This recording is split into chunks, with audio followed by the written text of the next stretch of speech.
di barat ya Prof, itu banyak sekali jurnal kedokteran dan ahli naturopat yang bilang gitu bahwa salah satu penyebab kanker tumor itu kan gula. Betul. Makanannya. Nah saya bilang adeno itu kan kayak gimana ya, kayaknya tuh dia mirip-mirip seperti, nggak tahu sih, saya nggak ngerti apakah itu termasuk tumor kecil atau bagaimana, tapi kan dia bisa membesar, bisa mengecil, bisa seperti itu dan sangat sakit gitu kan. Ada beberapa teman yang akhirnya bersedia mengikuti pola makan saya, dan yang menarik adalah dia bilang sebelumnya haidnya itu sangat sakit, selama 3 hari nggak bisa bangun dari tidur sama sekali, jerit-jerit dan sebagainya, dan dia harus minum spasmal. Spasmal itu memang obat ngilang sakit ya dok ya. 1x10 saya juga baru dengar dia cerita beberapa hari yang lalu. Terus dia bilang berubah Mbak Ima. Jadi setelah saya ngikutin pola makan Mbak Ima, itu rasa sakit ketika saya haid itu berkurang drastis. Terus saya bilang kalau gitu teruskan pola makan ini. Kebetulan dia juga sudah punya tabungan embrio dan sebagainya. Saya bilang tahan dulu, tunggu sampai mudah-mudahan adenonya bisa mengecil atau bahkan hilang. Tapi dia nggak mau lagi operasi nih dok. Jadi gimana solusinya? Karena sudah pernah laparoskopi, sudah pernah laparotomi. Ya. Jadi ada nggak solusi lain gitu selain pola makan? Adenomyosis. Adenomyosis ini dulu dikatakan endometriosis interna.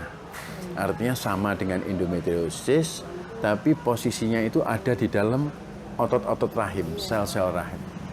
Berbeda dengan miom. Miom itu besarnya, lokasinya itu terlokalisir. Bulat begitu, begitu kita ambil ya. Tetapi begitu kita ambil, dia bisa terlepas gitu. Tapi kalau adenomyosis itu dia itu lokasinya di semua sel-sel dari otot rahim. Sel cancer berarti? Enggak. Dia lokasi dari sel-sel adenomyosisnya itu berada di antara sel-sel otot rahim. Sehingga kalau kita mau mengambil adenomyosis itu ya harus mengambil rahimnya. Bagi orang yang sudah punya anak kan nggak masalah. Tapi kalau yang belum ingin punya anak, yang ingin hamil, ini kan juga jadi masalah yang sangat berat itu loh. Bisa di kasus dia sampai sudah laparoskopi dan laparotomi. Jadi Iya, apa yang diambil? ya itu tadi tidak bisa mengambil semuanya, sehingga kita mereduksi. Kalau laparotomi ada istilah di adenomyosis itu osada prosedur. Jadi kita kelongkop sedikit, kita ambil sehingga ukurannya lebih kecil. Memang itu satu problem yang masih belum bisa banyak dipecahkan.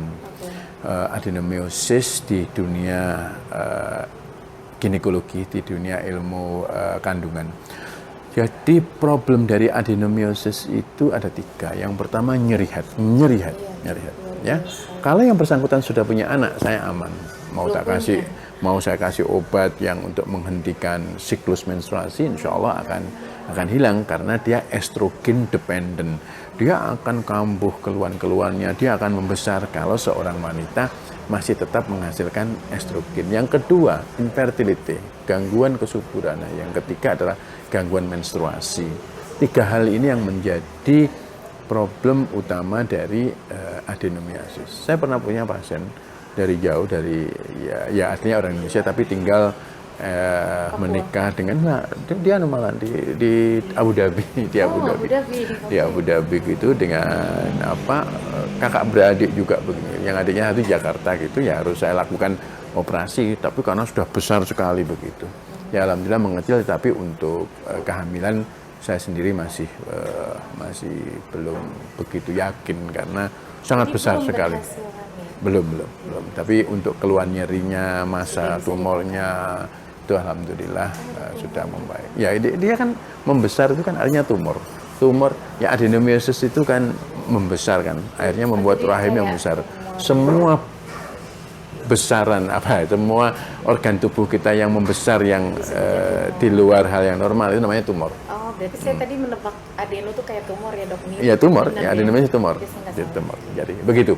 Jadi memang agak susah untuk ini. Tetapi dari beberapa reference, pertama selain dilakukan proses pengecilan, ya, direduksi. Kalau diambil semua kan nggak mungkin ya. Kalau diambil semua kan akhirnya nggak punya rahim, amputasi ya.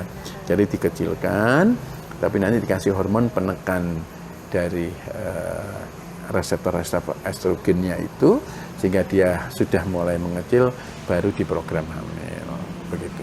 Jadi kalau di kasus saya kan, maksudnya di kasus kita cerita-cerita itu, dia benar-benar disiplin tuh Prof, karena kita kamar sebelahan waktu itu, ngekos bareng di Sapudi. Nah itu pas ngelihat pola makan saya, terus saya energik banget segala macam, terus dia bilang saya mau ikut nyoba Mbak. Saya bilang ini berat loh karena stop semuanya gitu, nggak makan apapun, kamu mau nggak coba detox ini? Saya tanya terus, saya pantau, ngobrol terus di WhatsApp. Dia bilang benar-benar surprisingly gitu Prof. Jadi yang semula dia bilang sakit luar biasanya tuh 3 hari, sekarang cuma 1 hari dan dia bisa tahan. Akhirnya dia nggak minum spasma. Menurut dokter, kalau dilihat dari cerita dia ini, ada kemungkinan nggak akan ada kabar baik? Baik. Mengecil, Jadi gitu. memang ada beberapa sangat erat kaitannya antara penyakit-penyakit yang estrogen dependent ini dengan pola makan ya, yang ada beberapa yang terkait dengan daging merah itu juga bisa meningkatkan kemungkinan efek atau simptom gejala-gejala keluhan-keluhannya itu bisa lebih meningkat. Juga yang terkait dengan karbohidrat iya, karena bisa meningkatkan reseptor IGF-1, IGF-1 yang mana dia baru dengar sebuah parameter protein dan sebagainya begitu yang bisa mengakibatkan efek semakin beratnya penyakit. Ya, makanya kalau beberapa penelitian itu ternyata dengan mengurangi asupan kadar karbohidratnya, ternyata kadar IGF-nya ini bisa turun. IGF ini sebuah kelompok protein dari istilahnya itu itu ada TGF, ada IGF, growth ya, semacam untuk pertumbuhan gitu. Ya bukan growth hormone tapi ya protein yang berkaitan dengan pertumbuhan begitu. Sehingga kalau dia itu pertumbuhan sel-sel yang sehingga kalau dia itu tinggi ya berarti memberikan suatu dampak semakin beratnya keluhan-keluhan yang diakibatkan. Nah, karbohidrat itu bahasa gampangnya mungkin sebagai bahan bakarnya gitu. Nah, jadi saya percaya dengan pola head, dengan menurunkan kadar karbohidratnya akan mengurangi efek terhadap keluhan-keluhan yang ada dari adenomyosis.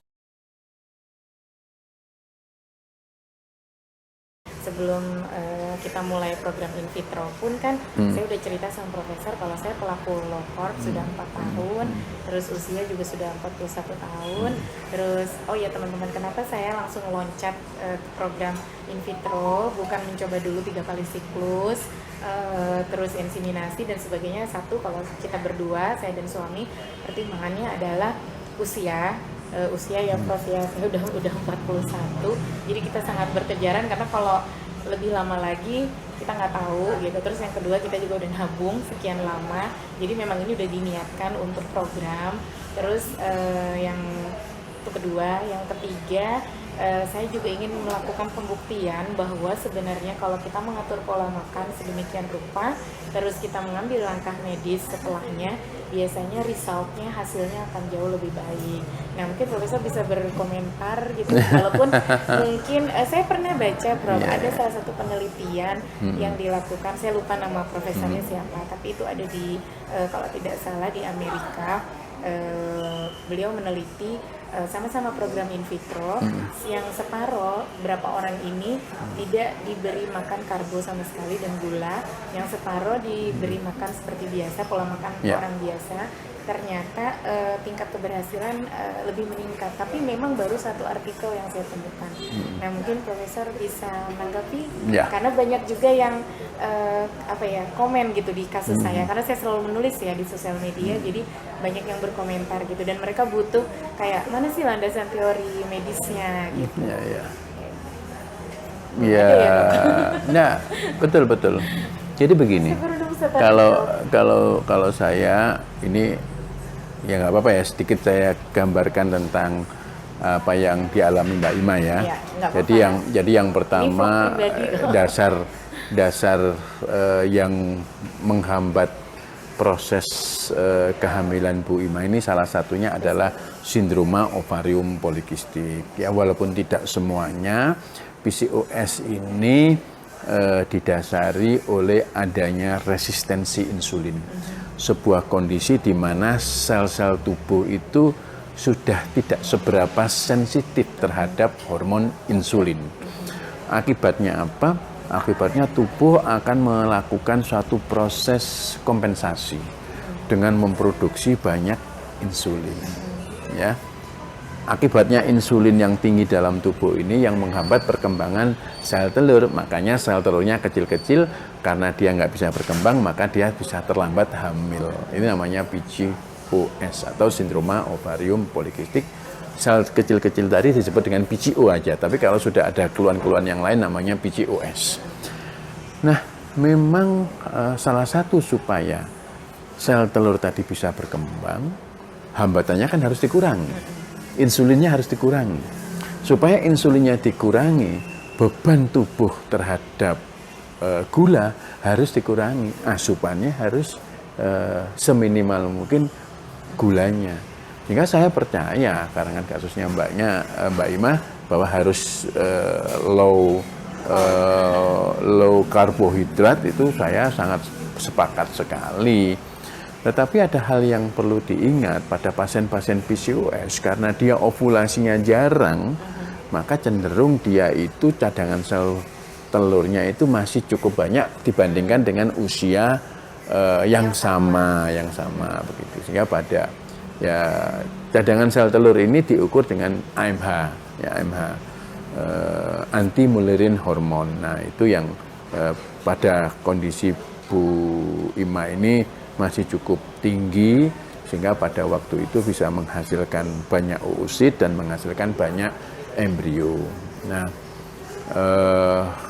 kondisi yang hidup sehat tanpa gula atau gula minimal, kalau kita bicara gula itu kan berarti sumber karbohidrat yang bermacam-macam, ya, bisa dari nasi, bisa dari pohong, bisa dari noodle mie. Orang-orang bilang, ibu jangan makan nasi ya, tapi malamnya makan mie goreng sama saja. Itu kan juga sumber karbohidrat. Jadi kalau komposisi yang ideal mungkin ya 30, 30, 40 ya.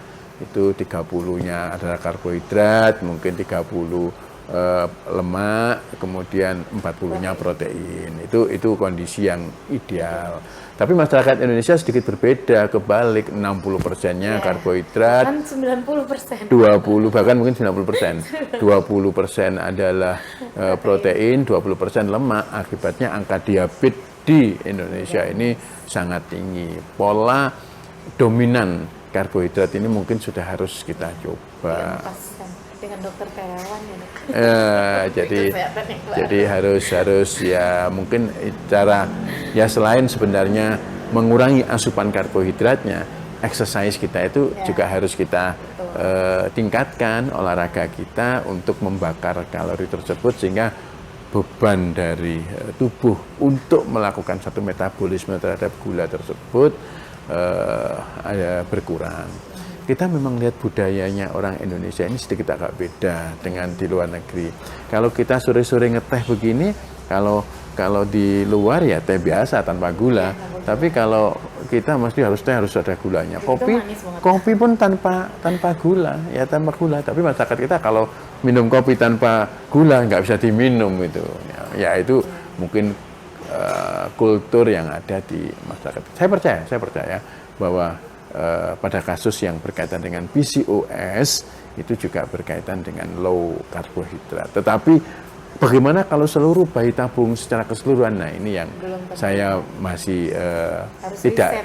Iya, mungkin kalau berkaitan dengan mungkin faktor PCOS, ya obesitas, kemudian mungkin beberapa hal-hal yang lain yang terkait dengan metabolisme gula, saya percaya.